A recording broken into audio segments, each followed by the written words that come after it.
Bionic Commando, made in 1988. Made in 2009, alongside such games as Saw and Coraline, both from their terrifying horror movies. Or chartreuse. Though you might make me jealous. No way! You're not sewing buttons in my eyes! How is this film a PG? What? I'm gonna be upfront about this. This game just totally sucks. I'm guessing the original 1988 version was incredibly heavy on story because this game, it just goes wild from the get-go.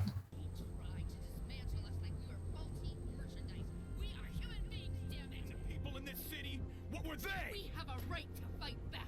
Taking away my legs would have been taking away my life. You trade millions of lives for your own? How many people would have ended up in wheelchairs? What is going on?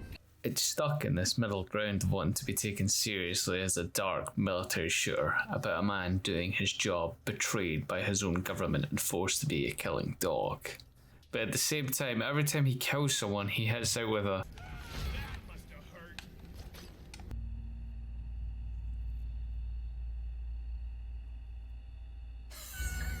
hurt. The game's mechanics barely function. The guns are absolutely terrible. So good at this fucking game. The main mechanic of swinging is alright. There's a sweet spot that the game wants you to hit, but if you miss it, you end up just fully horizontal on the bar. And even once you've got the hang of it, it never quite seems to listen to you wanting to go its own way. The enemy AI is just,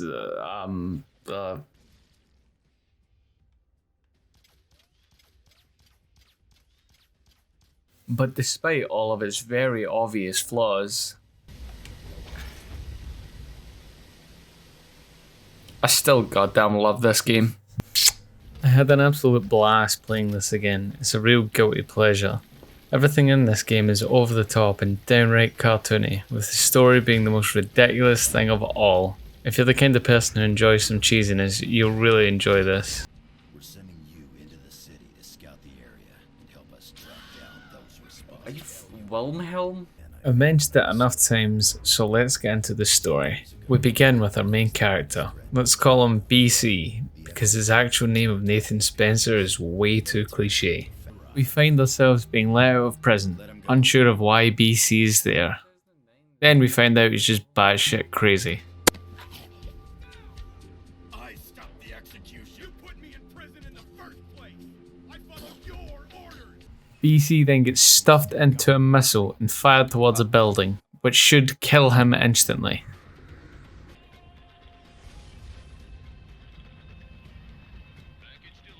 BC wakes up surprisingly still alive and ready to go find his other arm.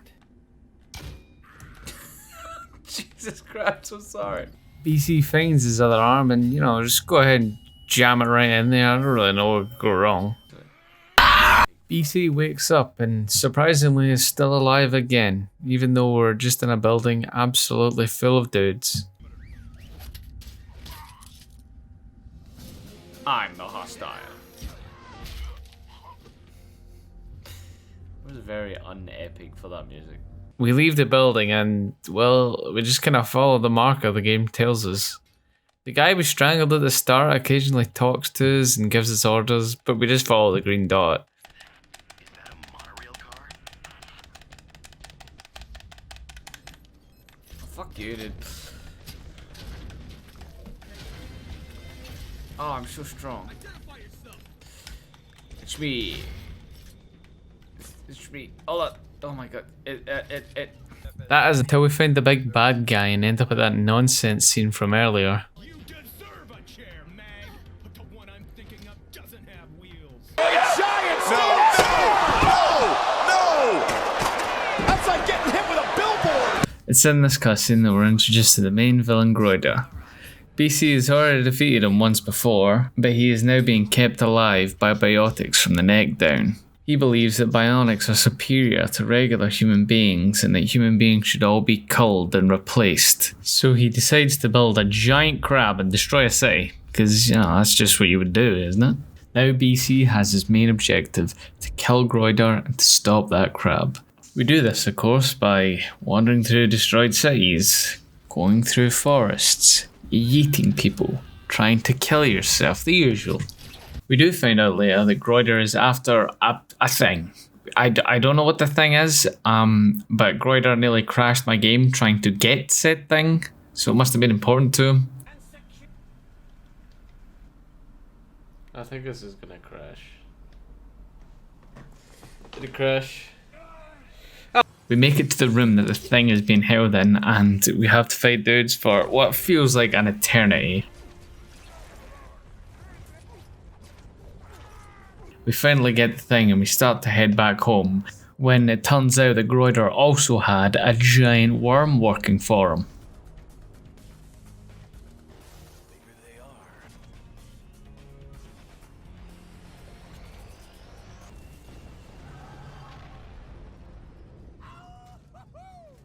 So we beat the worm, we clothesline Meg.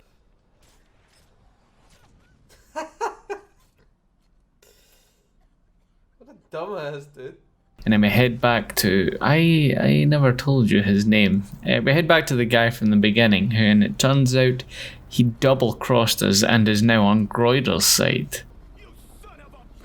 So they steal the thing, they punch Meg, and then we take chase.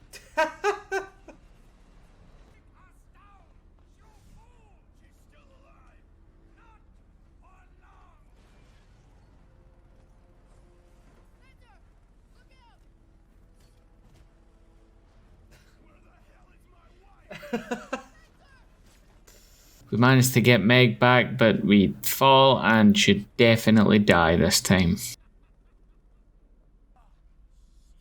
BC is of course invincible in cutscenes, so we managed to live that massive fall. After waking up, we speak to... oh god, I didn't introduce him either. Nobody tells us nothing, so then we make it to the giant crab somehow.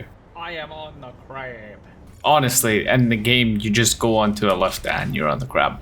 Now that you're on the crab, you need to take out all the cooling towers in order to get it to stop and then go and fight Groider. This is where the game goes from being adorably bad to straight up unfun. If you die one time, you're set back to the very start, and the game's bugs really start to show here.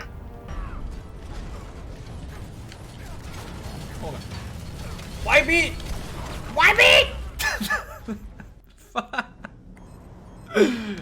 No! Oh! Once all the cooling towers are down, we can make it up the previously electrified stairs and get to finally kill Groider. What happened to the stairs? It's quite a tedious boss fight, and I found the best way to beat him was just to stand like this. So eventually he dies from intimidation and we send him on his way. And we go to find the now main villain, the guy from the start of the game. We go to the Bionics lab where the now main villain is waiting for us.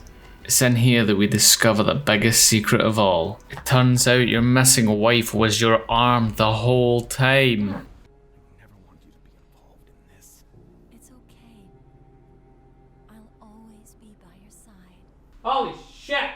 It's never explained to you how your arm is your wife. It's just, you know, it's It works. It just works. we go to confront him about how he managed to jam my wife into my arm. That's when Meg comes in, trying to redeem herself for all those past failures, and it goes about as well as you'd expect.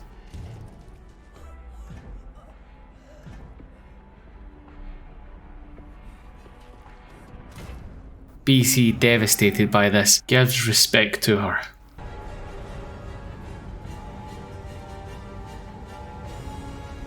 And then goes to fight the final boss.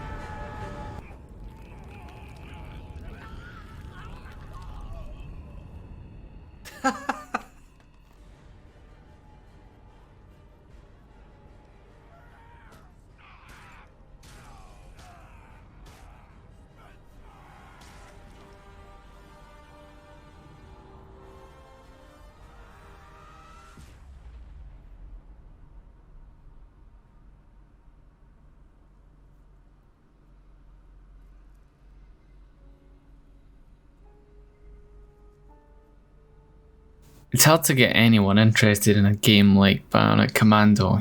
The story sucks, the characters suck, the weapons suck, the boss fights suck, the gameplay sucks, but you know, I like it.